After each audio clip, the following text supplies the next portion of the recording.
We're going to go ahead and solve percent problems, but in doing that, we're going to first translate how some of the questions might be written out. Now, I want to give you some keywords to listen for or look for. If you see or hear what number, a number, or what percent,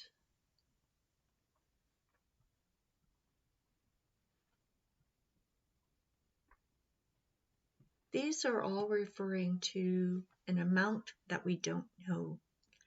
And so we're going to use a variable. And in this video, I'm going to use the variable n. N is going to represent a number that we do not know. It could be a percent or just a number, but we don't know what it is. And so we're going to write the letter n. Another word that you'll see is the word of. And of is going to mean multiplication. Now, because we are working with variables, I'm not going to use x. Instead, I'm going to use the dot. The dot means multiplication. The word is going to refer to equal to, and we'll use the equal sign. The last thing that you'll want to keep in mind when translating these types of problems is that when we're operating with percents, we always want to convert the percent to a decimal number. And if our goal is to solve for a percent and we convert to a decimal number, we're going to then want to convert the decimal number back into a percent. And so let's go through some examples of translating basic percent problems. There are 3 specific problems. One is when we're looking for the amount. Another is the base or the whole number, and the percent.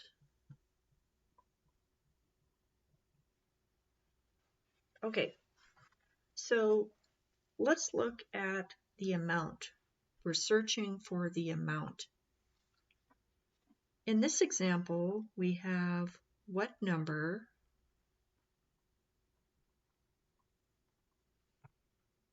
is 25% of 400? What number is 25% of 400? Now, previously, I gave you some things to look for. So notice I've got what number. I also have is and of. And I'm just kind of marking them so that I can translate those terms. Now, what number references a number that I don't know yet? So that's going to be n. Is, if you remember, is going to be equal to, I've got 25%, and I'll talk about that in a minute, but then of means multiplication, and my number here was 400. So n equals 25% times 100. Now remember that I did state that we're going to convert our percents to decimals when we're operating with them. So this becomes 0.25 or 0.25. So now we have n equals 0.25 times 400. This becomes a multiplication problem, and that's what I'm going to do. Now remember, this is Math 1, and we do not use calculators in Math 1. So this is when you get to showcase all this great math that you've learned the last few months. So we're going to multiply these two. I've got 400 times 0.25. I'm going to pick a marker that works. 5 times 4 is 20. 2 times 0 is 0. 0, 8. Add these up. I get, looks like 10,000, but I've got 2 decimal places. So my answer is n equals 100. Okay, so if I think about this, 100 is 25% of 400. So 25% is going to be equivalent to 100 over 400. And if I were to simplify that, it would become 1/4. 1/4 is equivalent to 25%. So this is how I would translate this type of problem. In this case, I'm looking for the amount of the problem. Let's look at a problem where we're looking for the base. If I were to look at this problem, the base would be the 400. That's going to be my total amount that I'm looking at.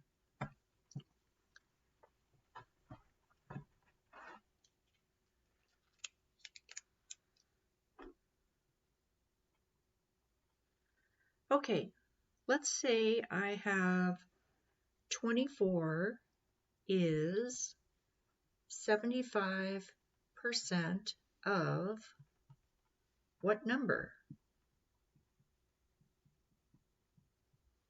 Okay, I don't know what the total or the base is going to be. I just know the part or the amount and the percent. But I do recognize a few things. I've got a percent and of, and then what number. So when I rewrite this, I've got 24 equals 75% of means multiply. What number is n? Before I figure out what operation, I want to convert this to a decimal. So that's going to be 0.75 or 0.75. So 24 equals 0.75 times n or n. Notice that I have the variable multiplied to this amount. I want to do the opposite or inverse operation and solve for n. So I'm going to divide by 0.75 on both sides. That's going to cancel, and I'm going to be left with n. So whatever 24 divided by 75 hundredths, that's going to be equivalent to n. So let's do that math here on the side. Again, we're not using a calculator. We're going to showcase what we've learned so far. So 24 divided by 0.75. I've got 2 decimal points here. I need to move and then bring up that decimal point and add the zeros. Now I'm going to do a little guess and check. I know that I think maybe 3 times, because 3 times 7 is 21, and if I rounded this to 80, 8 times 3 is 24 or 240. So I'm going to say at least 3 times. 3 times 5 is 15. 3 times 7 is 21 plus 1 is 22.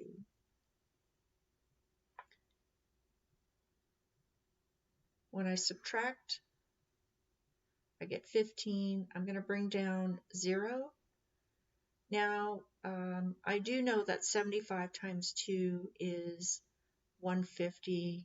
Mainly I know this because if I think of 75 cents and I double it, I am going to get $1.50. So that's going to become a 2. Because I don't have a remainder, my answer is 32. So what does this actually mean? Let's go back to the original question. 24 is 75% of what number? And we're saying that's going to be 32.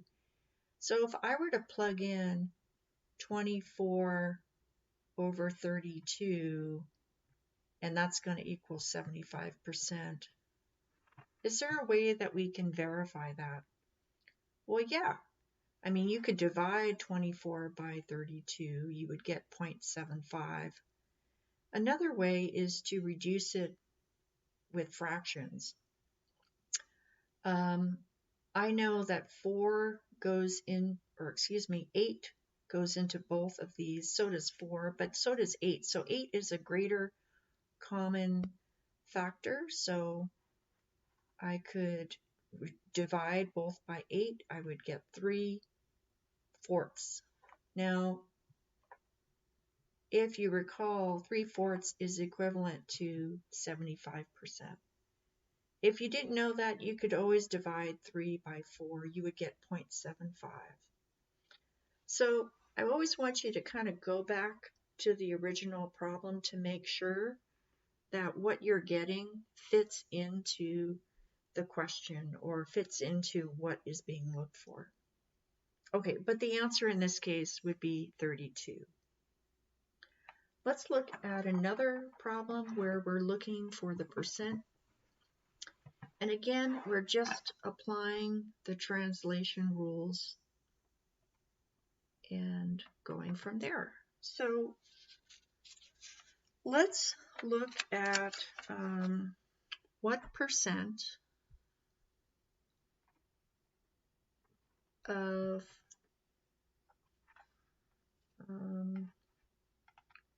150 is 180. Okay, so notice we have a question, what percent? We have of, that means multiplication, and we have is, that means equal. So multiplication equal what percent? So that's n times 150 equals 180. Okay, now this one, like the last problem, notice that you have the n is multiplied to the number. So we always want to isolate that n. And in this case, the number is after the n. You could rewrite this because of commutative property as 150n equals 180. And again, we are going to divide. So let's divide both sides by 150. And let's see what we get. So I've got 180 divided by 150. Now 150 will go into 180 at least one time. I'm going to get 30 left over. Now I am going to add a decimal point and a 0 and bring that down. 150 goes into 300 2 times. Okay, so n is going to equal 1.2. Now notice this is a decimal number. Even though it's a mixed number, there still is a decimal. And we want to find a percent. What percent? So if you recall in the beginning of this video, I talked about converting the decimal back to a percent. when we're trying to find the percent amount. So 1.2 becomes 120%. Remember, with converting a decimal to a percent, we're basically multiplying it by 100 or moving the decimal point 2 places to the right. So let's see if that makes sense. If this is 120%.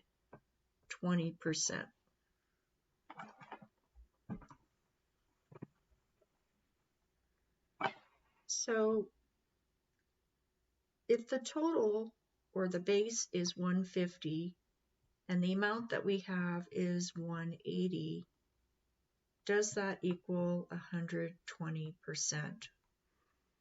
Well, first off, it is reasonable that it would be 120% because the way it's written out, the numerator is larger than the denominator.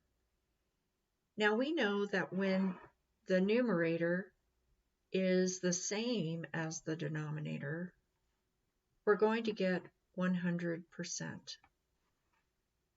And that's because 150 over 150 equals 1. Convert that to a percent. We're going to move that decimal place over twice. We get 100%. So it does make sense that this is higher than 100% because we do have an improper fraction here. And again, if you were to divide 180 by 150, which is what we just did, you would get 120 or 1.2, which leads to 120. So that does make sense, and it is a reasonable answer. So on your assignment, you will be translating these questions. Remember that you'll use a variable for an unknown, convert of to multiplication, and is to an equal to sign, and then fill in the rest.